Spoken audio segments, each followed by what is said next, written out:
Hi everybody, it's Robert Salter, the Owl Man, and we're just on our returns today. We're just at this great old barn here. I checked this box earlier on in the year, but there weren't any birds ready to ring, so hopefully today there'll be some owls. Yeah, fantastic, these old buildings. I never tire of visiting old buildings like this. Just starting to get a bit overrun with pigeons though.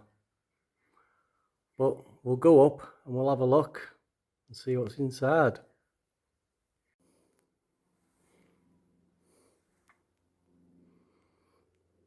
There's the box.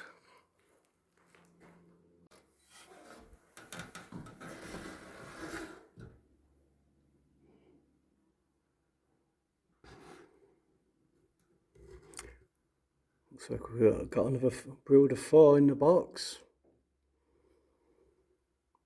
That's fantastic.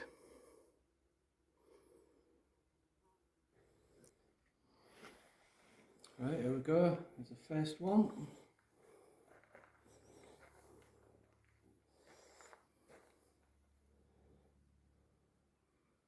It's like a male bird does that. All the colouring in the quill there's light looking. That's an indication that it's a male. When the quill's light like that. When it's a female, it's a lot darker and blotchy.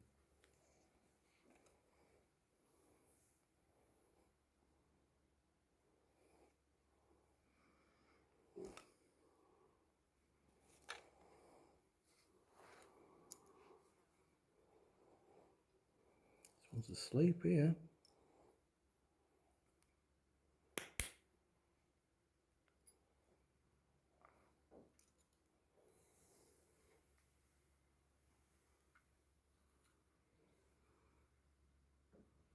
Fast asleep. That's good. Nice to see him relax like this.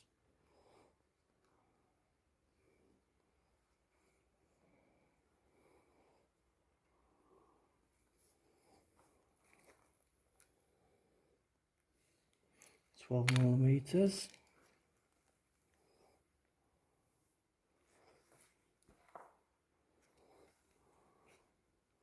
That's a male.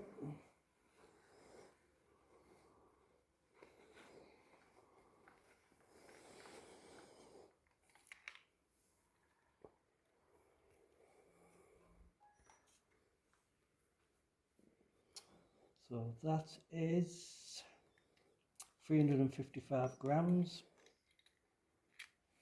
Keep that there so I know that I bring that one. 355 grams.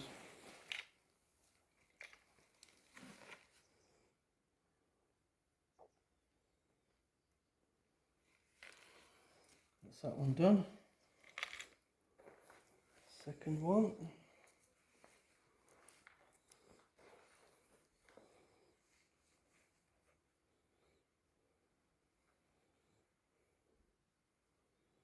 This is the youngest one of the brood. This will be like 3 weeks. Very sleepy. Very warm in that box for him. Big tummy. Yeah, lovely. Really nice fed.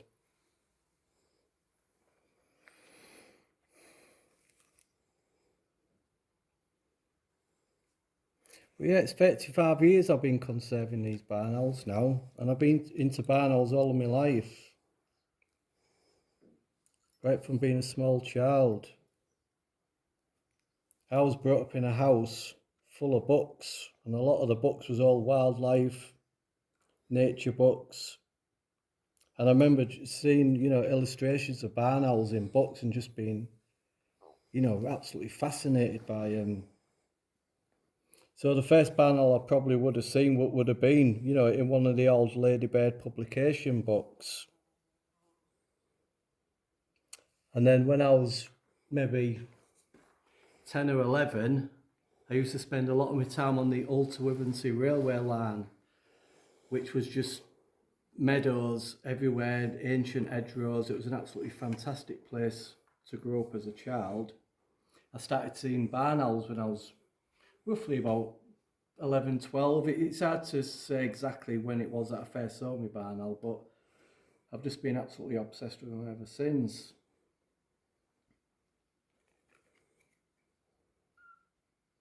So just to be doing this all these years later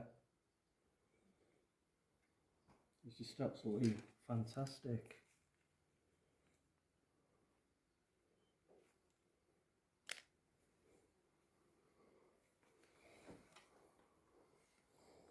So yeah, I started conserving them in like the winter of 1990, 91. I got my first car in March 1990, and I started driving all around the lanes of East Yorkshire, and I started seeing barn owls again, and that's what rekindled my love for them. You know, I've always had my love of barn owls, but you know, when I was a young teenager, I didn't really do a great deal with barn owls. I had other interests then, but when I started driving and exploring all the lanes of East Yorkshire, that's when I got right back into the barn owls again. And it's just stayed with me ever since. I'm just having a bit of trouble with this.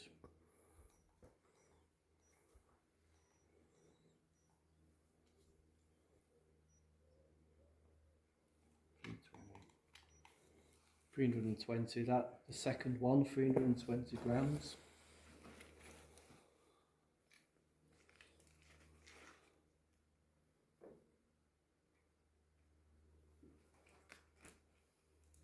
So yeah, I started driving in March 1990, as I said, and I was like driving all down these country lanes around East Yorkshire, and I started seeing barn owls again. And it was just at that time, I was watching the TV in Calendar News, and there was an article on there about this barn owl conservationist in Lincolnshire called Bob Shepherd, who was putting boxes on all the river networks around the Lincolnshire fens. And I remember just watching it, and they'd been mounting these nest boxes on telegraph poles at the side of the drains, at the side of the fens, because it's really treeless around the fenlands. So these telegraph poles was a substitute. And I remember just watching that article, and it was just like a light bulb moment in my head. I thought, that's what I'm going to do. And then from then on, you know, I've never looked back. I've just, you know, I got a few boxes up the first winter, and then more the next year, and it's just snowballed. It's just absolutely, I don't know. Like every summer when I drive around checking these boxes, you know, I just think to myself, how's it even got to this? It's just, you know, when did I do it? When did I get time to do this? It's just absolutely mental. I mean, not all the boxes are the boxes that I've put up. You know, a lot of farmers and landowners have took it upon themselves to put their own nest boxes up, and then they get in touch with me, you know, and I monitor those boxes. So with all those boxes and all the boxes I've put up, you know, combined, it's just turned into this absolute monumental task, really. It's really absolutely insane. And I find I'm having to take like more time off work now, you know, to actually get round them, which it's not a problem, like, but it is just quite insane how big the old things come, you know, from just putting a few boxes up one winter to all the boxes that there is now, you know.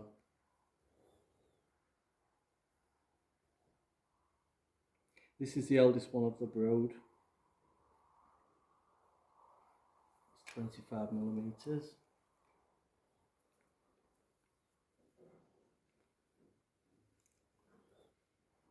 It's a male.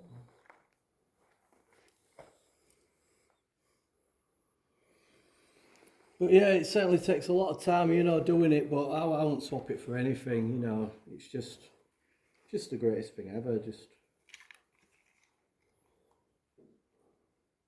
you know, being in connection with this wild bird, you know, it still just blows my mind even after all this time.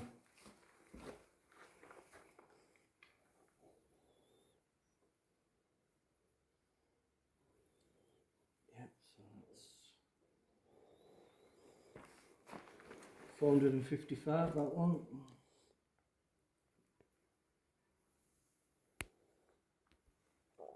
It wasn't a heavy bed, was that?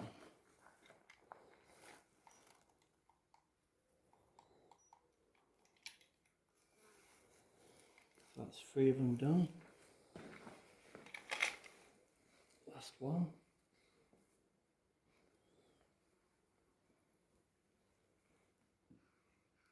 This is the second youngest one, is this.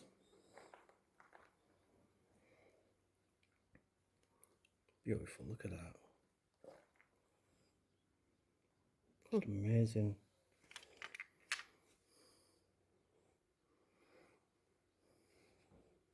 So after all these years of ringing these birds, it still absolutely blows my mind when I just look at them. Just hold them in my hand and just look at them. It's just, I find it quite hard to take in what I'm actually doing. It's just, it is literally just mind-blowing. And it's great to be feeling that after 35 years of conserving them, I'm still absolutely obsessed with them, you know. I'll continue to do this for as long as I can. I certainly wouldn't like to think that I can't come out one year because of ill health. That'd absolutely kill me with that.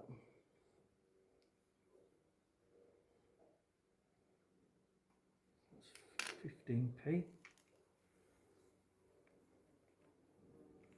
But yeah, the problem that we have, you know, the length and breadth of the UK, you know, a lot of these conservationists now, you know, they're at that age where, you know, they're getting close to where they aren't going to be able to do it no more. And there's no young people coming through to do it. So it's certainly going to be a problem that we have in the future, because it seems to me like all these young people, you know, they only really want to do this conservation, ecology type work if they're actually getting paid for it. You know, to actually get someone to come out and do conservation work to this extent and not actually get paid for it, it's going to be really difficult to find. And, you know, you can't blame these people who've all got, you know, houses to run and stuff like that. So it really is a problem.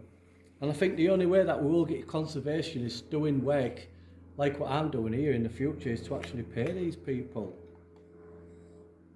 And rightly so, you know, when you think what some people are getting paid to do, you know.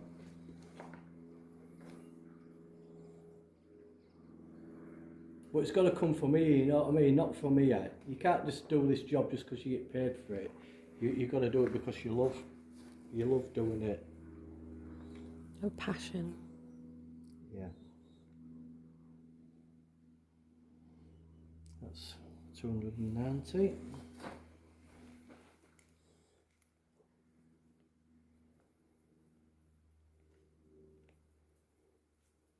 So yeah, that was 2 males and 2 was unknown. It was too young to define what sex there was. So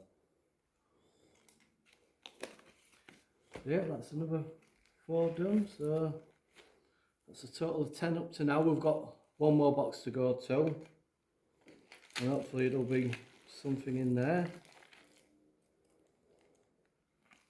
So yeah, thanks for watching.